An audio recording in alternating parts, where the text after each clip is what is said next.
نماز جمعہ کی رکعتیں جو احادیث میں وارد ہوئی ہیں، ایک تو وہ حدیث ہے بخاری اور مسلم کی کہ نبی صلی اللہ علیہ وآلہ وسلم جمعے کا خطبہ دے رہے تھے، ایک شخص خطبے کے دوران آیا، بیٹھ گیا، آپ علیہ السلام نے فرمایا کیا تم نے مسجد میں داخل ہوتے وقت 2 رکعتیں پڑھی تھی مسجد کی؟ کہا یا رسول اللہ نہیں۔ فرمایا پہلے وہ پڑھو لیکن مختصر پڑھو۔ وہ پڑھوائی خطبے کے دوران، تقریر کے دوران، چاہے عربی والا خطبہ ہو چاہے اردو والا، کیونکہ نبی علیہ السلام کی تو تقریر وہی ہوتی تھی، ہم نے علیحدہ کی ہے نا۔ وہ 2 رکعتیں تو نماز سے پہلے ضروری ہیں، کم از کم۔ مصنف ابن ابی شیبہ میں، سنن کبری البیہقی میں کہ یہ سار ملتے ہیں کہ صحابہ کرام 4 رکعتیں بھی پڑھتے تھے۔ اس کی صحت میں اختلاف ہے، لیکن چونکہ دونوں طرف محدثین موجود ہے، آپ 4 بھی پڑھ لیں۔ اور بخاری اور مسلم میں ایک وہ حدیث ہے دونوں میں کہ آپ علیہ السلام نے فرمایا کہ جو شخص سب سے پہلے جمعے کی نماز کے لیے آتا ہے اسے اونٹ نہر کرنے کا ثواب ملتا ہے، جو اس کے بعد دوسری گھڑی میں آتا ہے اسے گائے ذبح کرنے کا ثواب، جو اس کے بعد آتا ہے اسے بھیڑ بکری، جو اس کے بعد آتا ہے اسے بکری جو ہے وہ مرغی ذبح کرنے کا ثواب، اور جو اس کے بعد آتا ہے اسے انڈا صدقہ کرنے کا ثواب، اور جو اس کے بعد آتا ہے فرشتے رجسٹر بند کر دیتے ہیں جب خطیب ممبر پہ چڑھ جاتا ہے اور وہ بھی اس کی تقریر سنتے ہیں۔ پھر عام جمعے کا ثواب ہے، اس میں آگے الفاظ ہے کہ جو جتنا جلدی آتا ہے اس کے بعد جو اللہ توفیق دے تم نماز پڑھو۔ تو جمعے سے پہلے آپ 100 رکعتیں بھی پڑھ سکتے ہیں جب تک خطیب ممبر پہ نہیں چڑھا ہوا۔ جب خطیب ممبر پہ چڑھ جائے تو بخاری مسلم کے الفاظ ہے پھر 2 سے زیادہ نہیں پڑھنی، اس سے پہلے ہے تو جتنی پڑھے۔ تو جمعے سے پہلے جتنی آپ کو اللہ توفیق دے، اشراق کے وقت سے لے کے آپ پڑھتے رہیں۔ پرانے زمانوں میں لوگ جمعہ پڑھنے کے لیے شہروں میں گاؤں ایریا سے آیا کرتے تھے، صبح ہی آ جاتے تھے۔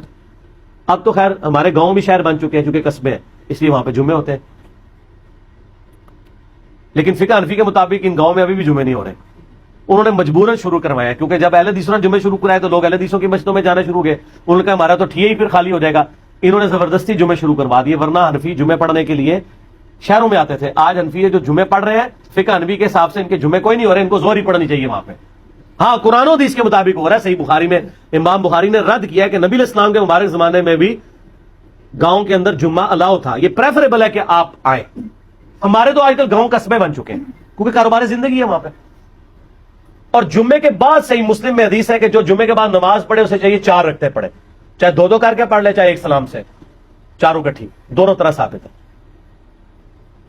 جو جمعے کی بعد والی رکھتے ہیں وہ 4 رکھتے ہیں، 2 کر کے بھی پڑھ سکتے ہیں، اکٹھی بھی پڑھ سکتے ہیں۔ بعض احادیث میں آتا ہے کہ نبی علیہ السلام 2 پڑھتے تھے اور گھر جا کے پڑھتے تو 4 پڑھتے تھے، 4 ہی ہیں کیونکہ حکمی حدیث مسلم کی آ گئی نا 4 پڑھو۔ تو نبی علیہ السلام 2 گھر پڑھتے ہوں گے، 2 ادھر پڑھ لیتے ہوں گے، اس میں تو کوئی مسئلہ نہیں ہے، آپ پڑھ سکتے ہیں، گھر جا کے بے شک پڑھیں۔ 4 رکھتے ہیں تو ٹوٹل پھر 6 سنتیں ہی بنی کم از کم، 2 پہلے 4 بعد میں، اور زیادہ سے زیادہ آپ بے شمار پڑھیں، بعد والی بار 4 ہے۔ اور عام دنوں میں بھی آپ دیکھیں زور کے بھی ساتھ آپ کی 6 سنتیں ہیں جو موقع ہے، 4 پہلے 2 بعد میں۔ اور بخاری مسلم کی حدیث ہے جو فرض کے علاوہ 12 رکعتیں پڑھے گا اللہ تعالیٰ جنت میں اس کے لیے محل بنائے گا۔ تو یہ 12 رکعتیں جمعے والے دن بھی پوری ہو جاتی ہیں اگر آپ جمعے کے ساتھ 6 رکعتیں پڑھ لیں، 2 پہلے 4 بعد میں، اور زیادہ پڑھیں تو اور بہتر ہے۔ تو جمعے کی رکعتیں ٹوٹل پھر کتنی ہوئی؟ کم از کم 6، ادر دین فرض کے 2 فرض تو ہے بیچ میں، یہ نہ ہو کہ فرضوں کا ذکر ہی نہیں کیا، وہ اپنی جگہ موجود ہے۔ یہ رکھتے جب کوئی پوچھ رہا ہوتا ہے نا تو وہ پوچھ رہا ہوتا ہے سنتیں، اور بعض زور احتیاطی بھی پڑھ رہے ہوتے ہیں صاحب، اس کی کوئی ضرورت نہیں ہے۔ ٹھیک ہو گیا؟